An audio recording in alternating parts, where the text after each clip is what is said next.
Sir Pawan Kalyan గారు 100% నెగ్గుతారు sir. అదే డబ్బులకి ప్యాకేజీ తీసుకున్నారు ఇలాంటి అంటున్నారు కదా. రోమన్స్ సార్, ఆయనకి ఒక సినిమా తీస్తేనే మినిమం తక్కువ చేసుకుని 50 కోట్లు వస్తారు. సంవత్సరానికి 100 కోట్లు ఈజీగా సంపాదించారు సార్. ఆయనకి అవసరం ఏంటి సార్? ప్యాకేజ్ కట్టుకుంటే ఎంత సార్? 50 కోట్లు ఇస్తారు, 100 కోట్లు ఇస్తారు. ఈయనకి 2 సినిమాలు తెస్తేనే 100 కోట్లు వస్తున్నాయి సార్. ఆయన ప్యాకేజ్ ఎవరు సార్? ఈసారి కూడా పిఠాపురం వాళ్ళకి ఏంటంటే పవన్ కళ్యాణ్ గారిని విమర్శించడానికి ఏమీ లేక ఇది ఒకటి చెప్తారండి సార్. ప్యాకేజ్ టర్న్ కాటన్ వాళ్ళు తీసుకున్నారమ్మా సార్. ప్యాకేజీ కాటన్ పవన్ కళ్యాణ్ గారు ప్యాకేజీ గట్రా అవసరం లేదు సార్. ఆయనకు ఒక సినిమా తీస్తేనే 100 కోట్లు సార్.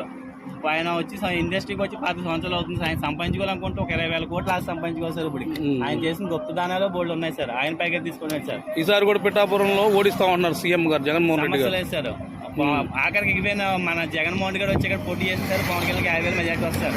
ఆయనకి రమ్మంటే ఇక్కడ పవన్ కళ్యాణ్ గారు ఇక్కడ జగన్మోహన్ రెడ్డి గారు ఇక్కడికి వచ్చి పోటీ చేయమని సార్. పిఠాపురం వచ్చి పోటీ చేయమని తెలుస్తుంది ఎవరు సబ్సైట్. పిఠాపురం పవన్ కళ్యాణ్ గారు కంచుకోవడం సార్. అది ఆయన